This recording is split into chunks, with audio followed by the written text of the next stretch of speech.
بنشوف ليندا وروز وهي بتعزمها على مباراة كرة السلة اللي بنام شارك فيها، وبعد محايلات من روز بتوافق ليندا، وبيروحوا سوا وبتتفرج ليندا على المباراة، وبيبقى فيها شاب اسمه براد واكل الجو، ودايما بيسجل أهداف. لكن فجأة بتحصل حاجة غريبة، وهي إن الأهداف بتاعت براد مش بتتسجل في اللوحة الرقمية.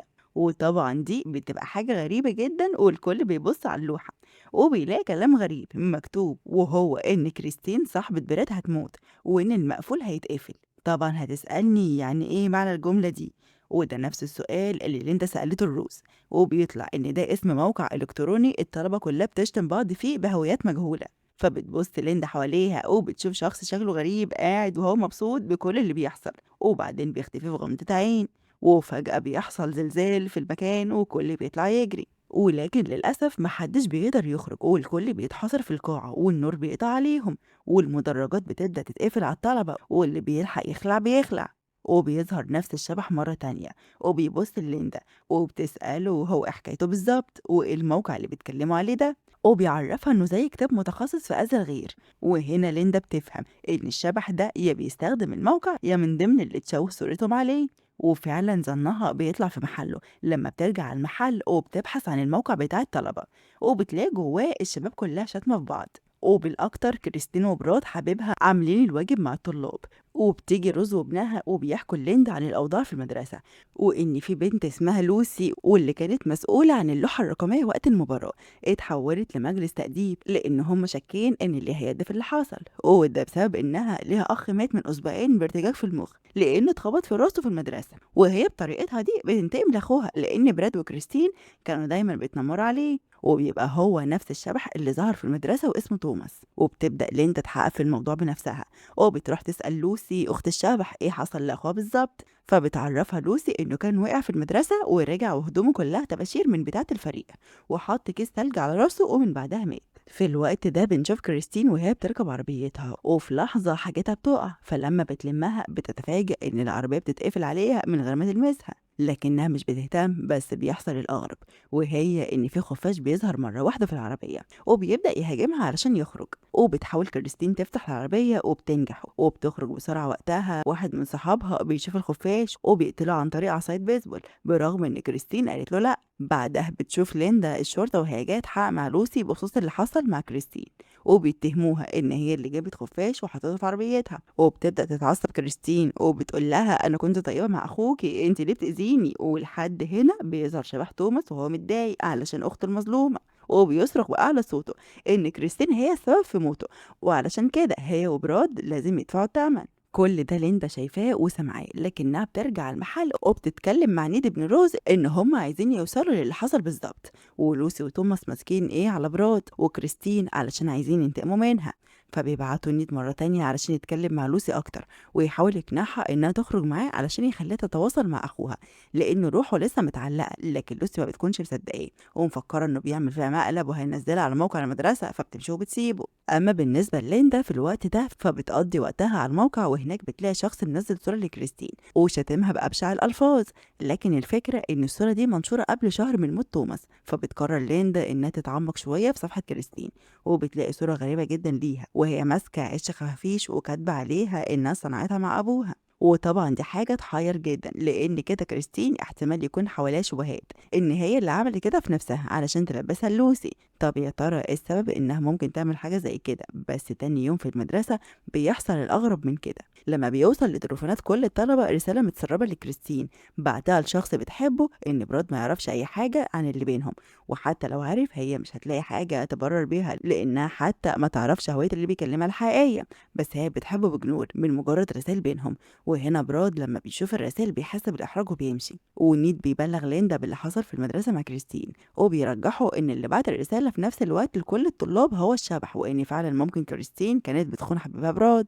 فبتروح ليندا على المدرسة علشان تقابل براد، لكن بتلاقي إن الشبح سبقها ودخل الأوضة، فبتحس ليندا إنه عايز يبلغها بحاجة، وبتدخل وراه وبتلاقيه راسم على السبورة أرقام وإشارات. أول ما ليندا بتلمسها بيظهر قدامها ذكرى للشبح كان بيتخانق مع براد، والخناق بيبقى اشتد بينهم لدرجة ان براد خبط توماس في السبورة بعزم قوته، ومن شدة الخبطة اتأثرت على راسه. وبكده بيكون براد مشتبه فيه في موت توماس، مش زي ما اتذاع في المدرسة إنه وقع من على لوحة التزلج، وبتواجه ليندا براد بكل اللي عرفته وإن الخبطة اللي هو ضربها له على راسه كانت سبب كفيل بموته.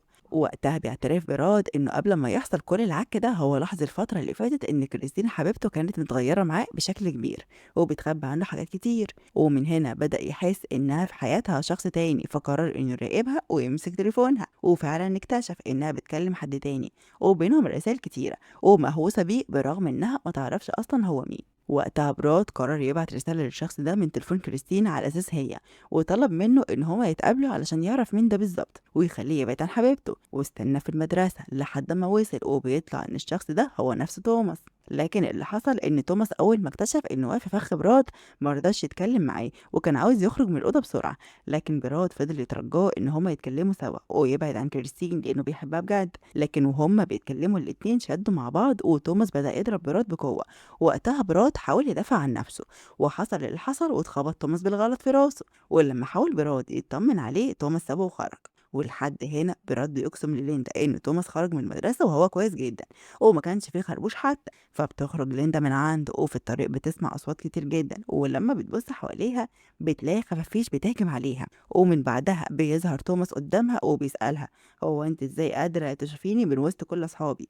لكن ليندا هنا بتعرفه ان كل اللي حصل سوء تفاهم وانها سلمت براد لسلطات المدرسه، واعترف باللي عمله اللي يعتبر انت اصلا جزء منه، ويا ريت تسامح اصحابك لان الهبل اللي انت بتعمله ده كله جاي على راس اختك ومخليها مكروهه في المدرسه وبتتعاقب على حاجات هي ما بتعملهاش وفاكر انك كده بتحميها. لكن توماس بيقول لها انا اخوها وواجبي ان انا احميها واغطي عليها اللي هي بتعمله. وهنا ليندا بتسأله تحميها من ايه بالظبط وايه اللي عملته علشان تداري عليها، لكن توماس بيرفض انه يحكي لها اي حاجه لان دي اسرار وبيهددها تبعد عن اخته، والا هو كمان هيفضح سرها انها بتشوف الاموات. بس ليندا مش بتهدى الا لما بتروح تقابل لوسي وبتقول لها انا عارفه انك حاسه باخوكي حواليكي بعيد عن اللي هو بيعمله في المدرسه، انا بس كل اللي عايزه اعرفه انت عملت ايه بالظبط علشان اخوكي يداري عنك ويحميكي بالشكل ده من برات وكريستين، لازم تساعديني علشان احرر روح اخوك المتعذبه في الدنيا.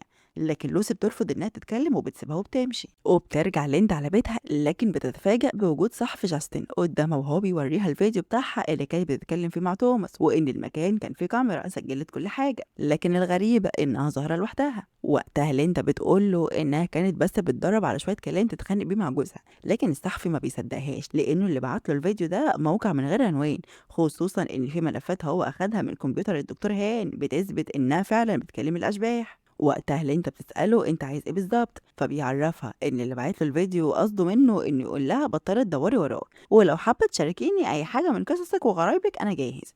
بس ليندا بتشكره على التحذير وبتمشي، وتاني يوم بتروح تهزق الدكتور هان انه محتفظ بملفات فيها كل الكلام اللي بيدور بينه وبينها، وبسبب حركته الغبيه دي هي تحت التهديد وممكن في اي لحظه يتشهر بيها وهي مش حابه كده. لحد ما بيجي لها تليفون من نيد وبيعرفها انه لوسي اعترفت على نفسها في المدرسه ان هي سبب في اعمال الشغب اللي حصلت الفتره اللي فاتت. وهنا ليندا بتبقى محتاره هو ايه اللي بيحصل بالظبط ومين فيهم اللي بيحمي، توماس بيحمي اخته ولا اخته هي اللي بتحميه. فبينصحها هان ان المره دي تروح تتكلم مع كريستين لان اكيد هي عارفه حاجه براد مرضيش يقول عليها، فليندا فعلا بتعمل بنصيحته وبتروح تتكلم معاها وبتسألها لو كان في حاجة بينها وبين توماس، لكن وقتها كريستين بتنكر ان في اي حاجة بينها وبين توماس وان الرسائل اللي وصلت لها ما كانتش من توماس اصلا. فبترجع ليندا على المحل وهي محتارة وما وصلتش لأي دليل يساعدها تحرر توماس. فبيقول لها نيد ان ممكن جدا كريستين بتنكر علاقتها بتوماس لانها محروقة وان هما لازم يراجعوا الرسائل اللي اتبعتت لها كويس علشان يعرفوا هي بتقول الحقيقة ولا لا.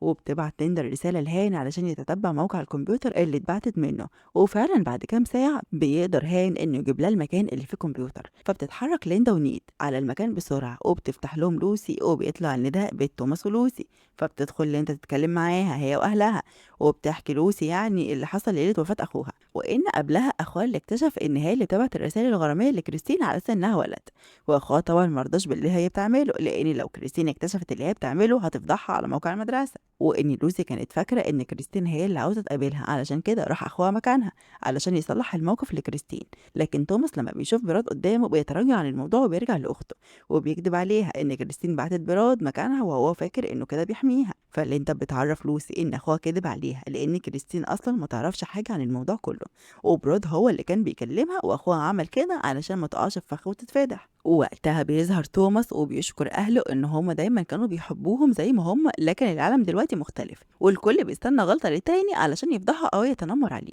وهو كان كل خوفه إن أخته تتفضح في المدرسة وتتعرض للتنمر، وبيعترف لها إنه كان بيحبها وبيحميها دايما. وهنا ليندا بتبقى عملت اللي عليها وبتسأل توماس، لكن بيقول لها إنه لسه في حاجة هيعملها الأول. وبيرجع توماس المدرسة وبيصلح كل حاجة هو عملها الفترة اللي فاتت، وبيبعد الشبهات عن أخته تماما. وبتكون روز فخورة بابنها إنه فضل ورا الموضوع وساعد ليندا لحد ما أنقذ روح شخص. ومن بعدها نيت بيقابل لوسي وبتشكرها على اللي عمله علشانها، والعلاقة بينهم بتتطور بسبب إنه معجب بيها من زمان. وبتظهر قدامهم كريستين وبتقول للوسي، أنا عرفت إنك أنت اللي كنت بتبعتي لي الرسايل ومش زعلانة منك ولا هفضحك. في الوقت ده ليندا بتكون واقفة مع توماس وبيعترف لها إن هو اللي بعت رسالة لكريستين، واعترف فيها إن أخته كانت بترخم عليها زمان ولازم يتصالحوا، وده فعلا اللي بيحصل قدامه. وبيشوف أخته بقى ليها أصحاب أخيرا وبتتحرر روحه وهو مطمن عليها. وبترجع ليندا على المحل وبتلاقي جاستن مستنيها وبيعرفها إنه كتم السر بتاعها لحد ما يجي يوم معين، وبيطلب منها خدمة لازم تساعده. ولحد هنا بتخلص الحلقة.